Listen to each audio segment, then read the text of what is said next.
Imagina só o desafio. Tentar desenhar um mapa para um território que ninguém consegue ver. Pois foi exatamente isso que Allan Kardec se propôs a fazer com o Livro dos Médios.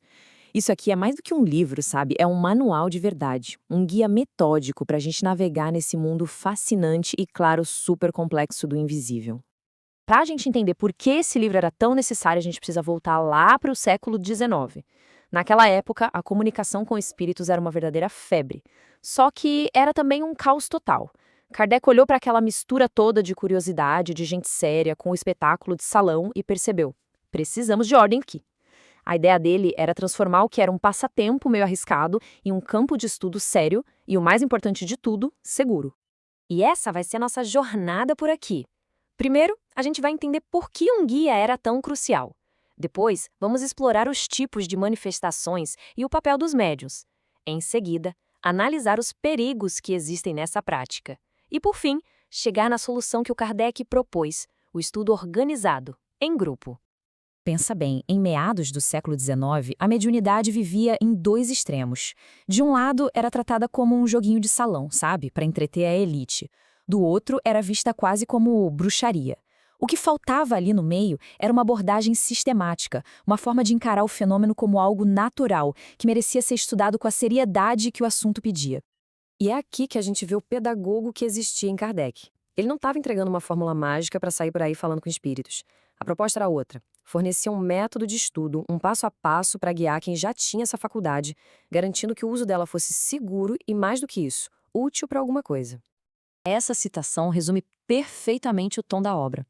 Kardec estava basicamente dizendo: pessoal, isso aqui é sério. Ele queria tirar a mediunidade daquela atmosfera de brincadeira dos salões e também das superstições, tratando o assunto com a gravidade de um estudo científico e filosófico.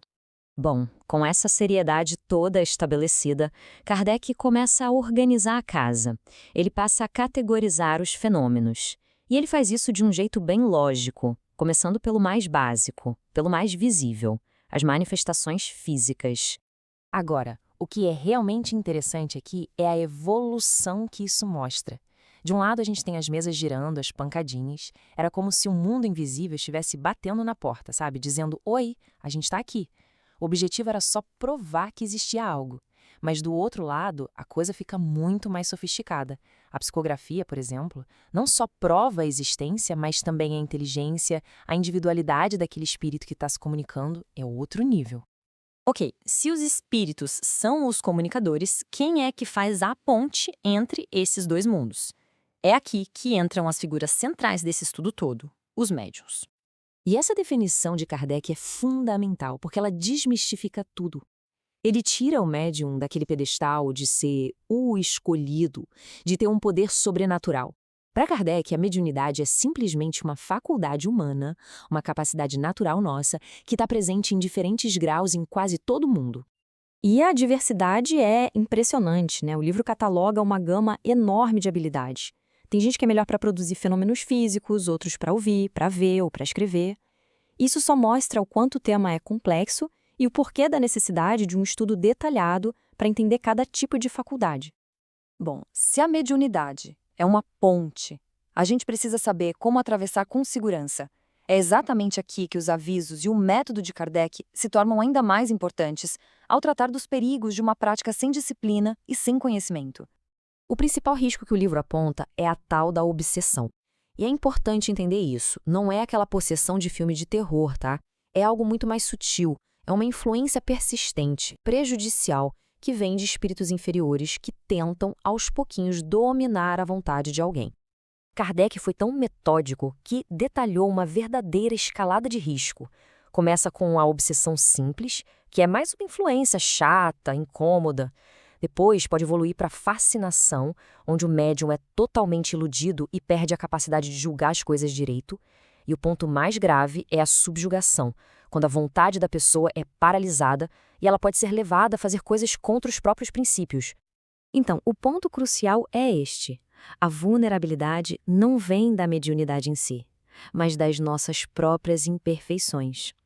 Kardec deixa bem claro que o orgulho é a principal porta de entrada para espíritos enganadores. Ou seja, a segurança na prática mediúnica está diretamente ligada à nossa moralidade e à nossa humildade. Diante de tantos riscos e de um tema tão complexo, a pergunta se torna inevitável. Como é que é possível, então, estudar esses fenômenos de um jeito sério e seguro? A resposta de Kardec nos leva direto para a parte final da nossa análise. A solução não estava na prática isolada, de cada um por si. Estava no estudo em grupo. Kardec propôs a criação de sociedades espíritas, que seriam como verdadeiros laboratórios para estudar o mundo invisível de forma organizada, metódica e, claro, segura. É exatamente aqui que entram os capítulos 29 e 30 do livro, onde ele detalha o regulamento, o projeto de como uma reunião séria deveria funcionar. O objetivo era bem claro: criar uma atmosfera moral e intelectual elevada. Não eram regras por regras, mas princípios para atrair a sintonia de espíritos superiores, com foco sempre no aprendizado e no bem. E este quadro aqui, olha, deixa a diferença bem clara. As reuniões frívolas, que são mais para se divertir, acabam atraindo espíritos brincalhões. As experimentais podem até gerar fenômenos, mas sem um objetivo maior. O modelo que Kardec defendia era o das reuniões instrutivas, onde o ambiente de respeito e o foco no estudo moral criavam as condições ideais para comunicações realmente elevadas. E com isso a gente chega na grande lição, no coração do método todo. Para Kardec, a comunicação com os espíritos nunca foi o objetivo final. Era só uma ferramenta para o autoconhecimento, para entender a vida e, acima de tudo, para o nosso próprio aperfeiçoamento moral. Essa citação, que está na obra, amarra toda a filosofia por trás do método. A base de tudo é o amor, a benevolência. E o caminho para aplicar isso de um jeito seguro e sábio é através do estudo, da instrução. Amar e aprender. Simples assim. E a gente termina com uma reflexão. O Livro dos Médiuns é muito mais do que um guia sobre espíritos. Ele é um testamento da nossa necessidade humana de aplicar método, de aplicar razão ao mistério.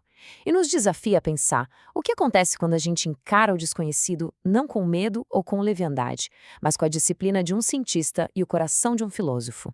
Pois é, a resposta que Kardec deu continua ecoando muito forte até hoje.